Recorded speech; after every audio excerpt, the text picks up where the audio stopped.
Hi everyone, this is Denise from Paper Pastime. I'm on the design team over at Glue Scissors Paper, and I was asked to do a video for my submission this month. And our challenge was to do either a purse or a backpack mini album. I obviously chose to do a purse. I have two here to show you. The first is the pink one. I think this would work great either for a baby shower or a baby gift or perhaps a bridal shower. If you open it up, here it's just really simple. It's just meant to hold 4x6 photos without any fancy work on your part. Lots of, just slap them in there. If you wanted to embellish, of course you could. And down here I made an accordion file with little tags.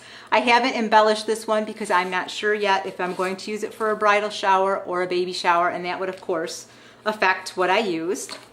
And then we have the black and white one, which is more elegant. This is the one that I'm going to show you on the video. And this one is two albums inside. This one's, I've got some pocket albums, or pages, excuse me. And then I also have in here a few fold out ones just to give extra room. I would like all the pictures to fit in here. So they're pretty simple, so let's get started. I have all my pieces cut out. These are my two outer pieces. These are my two inner pieces. We'll set those aside for a minute. Up here are my chipboard pieces. You have a spine, your two main body pieces, and then here are your flat pieces. Now I took a black magic marker, just a fat permanent one, and I went around my edges that are going to show. It just gives it a more finished look. You can also just ink your edges when you're done, whatever you prefer. This is the glue that I use. It's a fabric glue, but it works great. I use it on all of my word books. I like it because it stays wet for a few seconds and you have time to slide stuff around. Oh look, we have a visitor. I'll have to get my cat out of here. Sorry about that. Hopefully he'll stay down. As I was saying, I like this glue. You have a few minutes to play around with it. I've tried lots of other things and they just don't work well for me. If you make word books, whatever you use for that will work great for this. So I'm going to start with my main outside piece and one of my pieces of chipboard, and it's just going to go like this. Now the cat sees a bug and he's going to have a fit about that. Okay, I'm going to take my glue, just going to run a thin bead, pull off the dried stuff. This glue can make a mess of your fingers, but it peels off. Dries your skin out though. I make a bead right around the edge, as close to the edge, but I'm not real crazy about it. Then I just zigzag a little through it.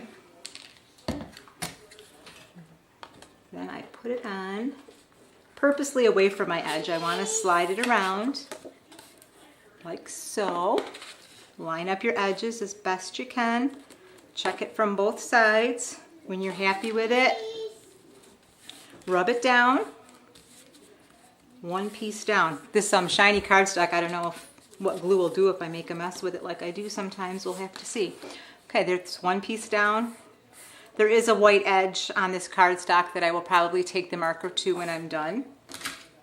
Next I'm going to take the spine piece. I'm going to put glue on that just like I did this.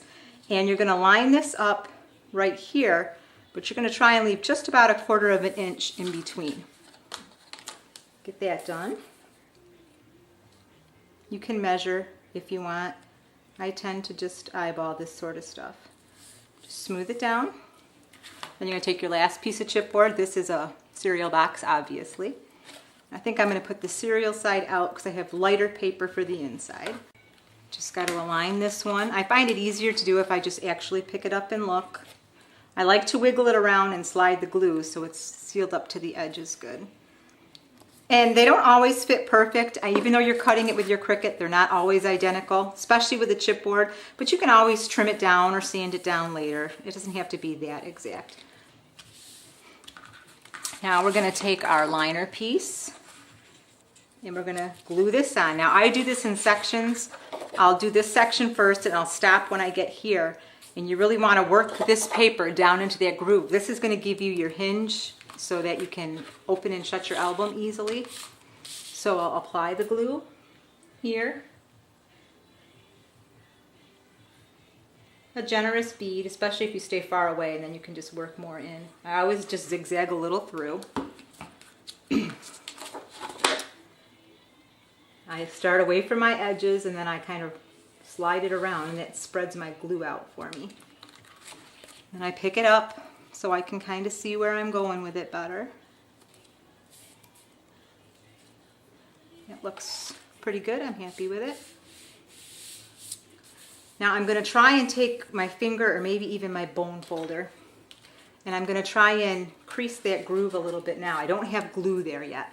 My bone folder, you can't tell on camera I'm sure, but it finds that spot. Probably should do it from the other side. I don't know what it's going to do to my shiny paper. We're going to find out. Oh, it's all right. I want to get that crease in there before I glue it so that the paper fits nice and snug down there. Then I am going to put a bead of glue down in there. It might be hard for you to see on camera, and I'm just going to do over to the next groove. I'm not going to do into the next groove yet. Glue your spine. Now, as I do this, I'm going to run my finger right along there where I already stretched the paper a little bit so that it fits down in there. Club Scrap, I believe, is the name of the company. They have a bookbinding glue that I really want. I just never remember to order it. And then when I go to do a project like this, I don't have it, but I would love to try that. They make books with it, and their books look beautiful. They look store-bought or better. Okay, we're going to do the same thing with this next groove. Going to run our bone folder. Yeah, that's working very well. I like that. Okay, I don't know if you can see that there's grooves there now. I'm going to do it both sides. Okay, then I'm just going to finish my glue the same way. Okay, now that it's glued together, I'm going to fold it. See, that just gives you a really nice hinge. I want to make sure it works really well. You can see from the outside.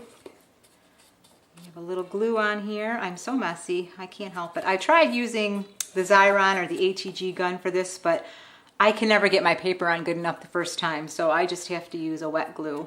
But use whatever works for you. Okay, so now we're just going to do the same procedure again, but we're going to do it with our flap. So get my flap pieces. It's the exact same thing. If you were successful on that, you'll have no problem with this. Definitely protect your work surface though. I've gotten more glue on my kitchen island that my husband hasn't noticed yet, thank goodness. So I'm getting a craft room when my son gets married in June, so then it won't be that big of a deal if I make a mess in there. But right now I craft in the kitchen because it's the only place that I have, and my kitchen is a mess half the time. They'll all be glad when I have a craft room. Okay, just slide that around, line it up. You can take a ruler and a craft knife if it's some little edges sticking out that you don't like this one right now. Okay, so then you have your spine. You're going to do the same thing as we did before. You're going to leave just about 1/4 of an inch. This is longer because this is where you're going to attach it to the back of the main part of your purse body there. So just go ahead and get your glue on, same thing. It's hard to pick it up without getting it all over. Okay. Do your 1/4 inch. And this glue does dry very quickly, but it just stays just those few seconds, gives you time to maneuver it. And it doesn't curl my pages. I've done lots of word books. They stay nice and flat. So, like I said, this is what works for me. Okay, now we just have to put our inside piece on like that. We're going to do the same thing with the grooves, just like we did on the main body.